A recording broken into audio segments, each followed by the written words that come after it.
Hello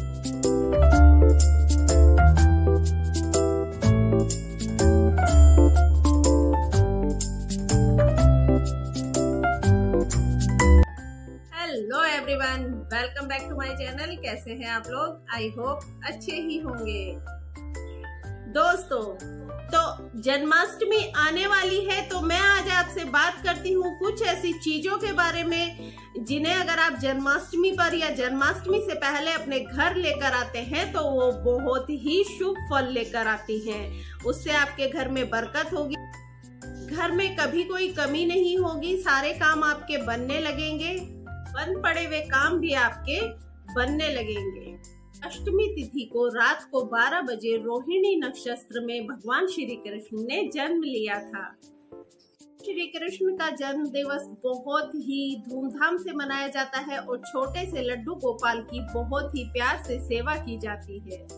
से लड्डू गोपाल जिनके भी घर में होते हैं, उस दिन घर को बहुत अच्छे से सजाया जाता है और उपहार भगवान जी के लिए लाई जाती है।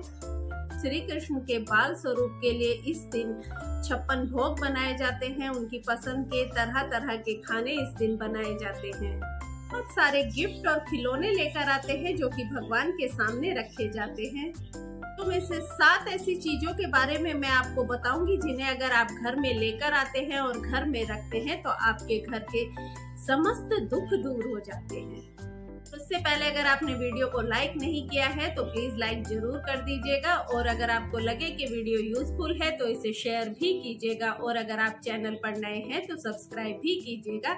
साथ ही बेल आइकन को भी प्रेस कर दीजिएगा ताकि मेरी आने वाली नई वीडियो के नोटिफिकेशन आपके पास सबसे पहले पहुंच सके। इन 7 अद्भुत चीजों में से जो सबसे पहले नंबर पर आती है वो है मोरपंख। मोर मुकुटधारी भगवान श्री कृष्ण के सर पर हमेशा मोरपंख सजा रहता था। अगर शास्त्रों की बात की जाए तो भगवान श्री कृष्ण की जन्म कुंडली में काल सर्प दोष था, जिसकी वजह से भगवान श्री कृष्ण अपने सर पर हमेशा मोर मुकुट को धारण किए रहते थे। मोर पंख जिस भी घर में रहता है उस घर में कभी भी कोई भी निगेटिव एनर्जी आ ही नहीं सकती है, और अगर कोई निगेटिव एनर्जी होती भी है तो वो चली जाती है। साथ ही घर का वास्तु दोष भी दूर हो जाता है। अगर घर में किसी प्रकार का नजर दोष होता है या आपको ऐसा लगता है कि घर के ऊपर कोई निगेटिव एनर्जी काम कर रही है, कोई भी काम आपका बन नहीं रहा है, सारे काम बिगड़ते जा रहे हैं, तो आप घर में इस दिन 8 मोर पंख लेकर आए और उन्हें स्थापित करें। मोर पंख बच्चों के पढ़ाई में मन लगाने में भी बहुत सहायक होते हैं। इसके लिए जन्माष्टमी के दिन आप एक छोटी सी मोर पंख कान्हा जी के सामने रख दें और बढ़िया तरीके से इनकी पूजा करें। और जो भी आपकी संतान है या जिनकी पढ़ाई लिखाई की आपको चिंता है और आप चाहते हैं कि बच्चे आगे बढ़े, पढ़ाई में बहुत अच्छे हों और जिंदगी में तरक्की करें, तो पूजा करने के बाद इस मोर पंख को आप सावधानी के साथ उठाकर बच्चे की बुक में, कॉपी में या उसके बैग में रख दें। इसका असर आप बहुत शीघ्र देखेंगे। बच्चे अपनी पढ़ाई में मन लगाने लगेंगे और दिनों दिन उन्नति करेंगे। तो इस बार जन्माष्टमी पे ये उपाय जरूर कीजिएगा। नेक्स्ट चीज जो हमें अपने घर लानी चाहिए जन्माष्टमी के शुभ अवसर पर, तो वो है चांदी की बांसुरी। चांदी की बांसुरी लाना बहुत शुभ होता है, लेकिन अगर आप चांदी की बांसुरी अफोर्ड नहीं कर सकते हैं तो आप बांस की बांसुरी भी ला सकते हैं। इन्हें आप जन्माष्टमी के दिन या जन्माष्टमी से 1 या 2 दिन पहले ये चीज खरीद कर ला सकते हैं। और जब जन्माष्टमी के दिन आप भगवान जी की पूजा करें तो जो जो चीज आप लाएंगे वो सारी चीजें आप भगवान जी के सामने रखकर तब उनकी पूजा करें। कहते हैं जहाँ पर जिस घर में बांसुरी होती है वहाँ पर पति पत्नी का रिश्ता अगर खराब हो रहा है या खट्टापन आ रहा है, उनके बीच मनमुटाव बहुत बढ़ गए हैं या लड़ाई झगड़े बहुत होने लगे हैं, तो उनके बेडरूम में एक बांस की बांसुरी पूरब की दीवार पर लगाकर जरूर रखें। इससे रिश्ता अच्छा होने लगता है और उनके मनमुटाव कम होने लगते हैं। इसके साथ ही कहा जाता है कि अगर आपके घर पर कोई बीमार रहता है, बहुत लंबे समय से बीमार है, कोई क्रॉनिक बीमारी है, उस पर दवाइयां असर नहीं कर रही हैं, सालों से साल उन्हें बीमार रहते हुए हो गए हैं, तो जन्माष्टमी के दिन आप इस बांसुरी की पूजा करके आप इसे उनके सिरहाने रख दें, इससे काफी फायदा होता है। एक बात और मैं कहना चाहूंगी कि अगर हमारे मन में विश्वास होता है और भक्ति भावना से अगर हम ऐसा कोई कार्य करते हैं तो तभी वो कार्य फलीभूत होता है। इसलिए भगवान के ऊपर विश्वास कर ही आप ये कार्य करें तो आपको इसका फल जरूर प्राप्त होगा। भगवान आपकी बात जरूर सुनेंगे। अगली चीज जो कि हमें जन्माष्टमी के दिन लेकर आनी चाहिए वो है गौ माता। अगर आप चांदी की छोटी सी मूर्ति ला सकते हैं तो ये बहुत अच्छी बात है, लेकिन अगर ऐसा संभव नहीं है तो आप इस दिन पीतल की, मिट्टी की, मार्बल की, जो भी आपको अच्छी लगे या जो भी आपको मिल जाए वही गौ माता आप ला सकते हैं। लेकिन ध्यान रहे गौ माता के साथ बछड़े का होना आवश्यक होता है। अगर आप सुबह डेली हाथ जोड़कर इन्हें नमस्कार करते हैं तो आपके घर में कभी भी सुख समृद्धि की कमी नहीं होगी, पैसे की कभी कमी नहीं होगी। साथ ही जो परिवार संतान सुख से वंचित है वो गौ माता की पूजा नित्य प्रति जरूर करें।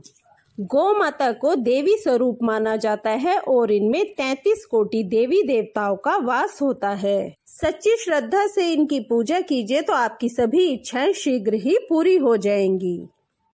अगली जो चीज हमें जन्माष्टमी पर अपने घर लेकर आनी चाहिए जो बहुत शुभ होती है वो है दक्षिणावर्ती शंख।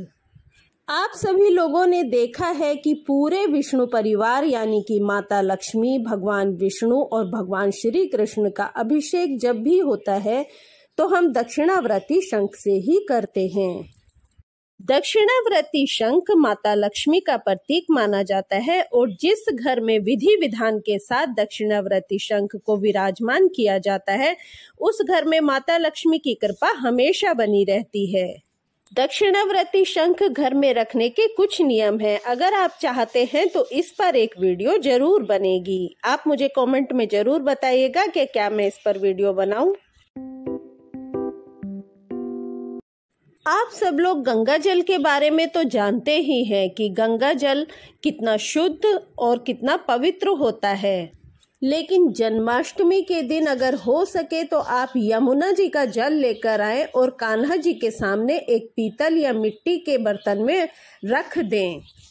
आप सभी लोग जानते ही हैं कि यमुना में छोटे से बाल श्री कृष्ण ने बहुत सारी लीलाएं की थी और यमुना उन्हें बहुत ही प्रिय है।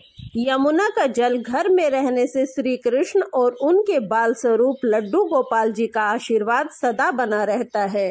गंगा जल की तरह यमुना का जल भी जल्दी से खराब नहीं होता है। आप इसे भरकर काफी दिन तक रख सकते हैं, इसे बार बार बदलने की जरूरत नहीं है। नेक्स्ट चीज जो कि हमें जन्माष्टमी से पहले या जन्माष्टमी के दिन अपने घर लेकर आनी चाहिए वो है, जी हाँ बिल्कुल सही देख रहे हैं आप, वो है एक झूला।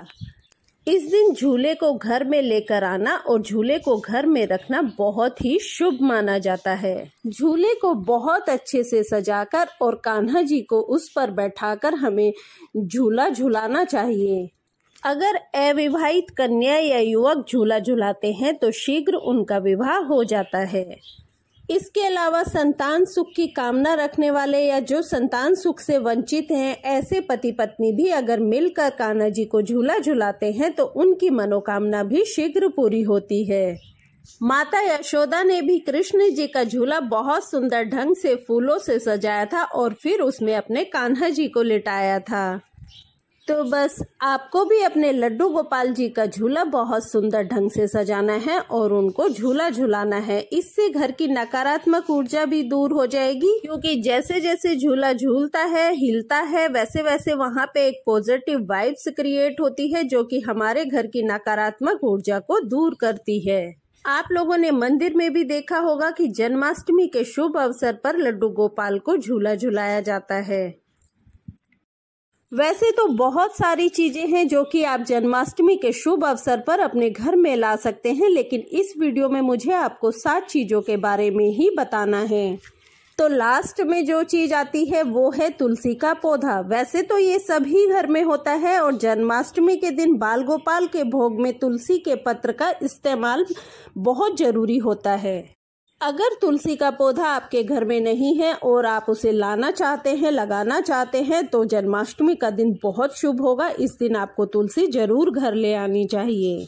कई बार ऐसा होता है कि हमारे ऊपर कर्ज होता है या फिर वो उतरता नहीं है, बढ़ता ही जाता है, तो ऐसे में तुलसी की नित्य पूजा कर संध्या को तुलसी में घी का दीपक जलाएं, तो आप देखेंगे कि शीघ्र ही आपका कर्ज उतरने लगेगा।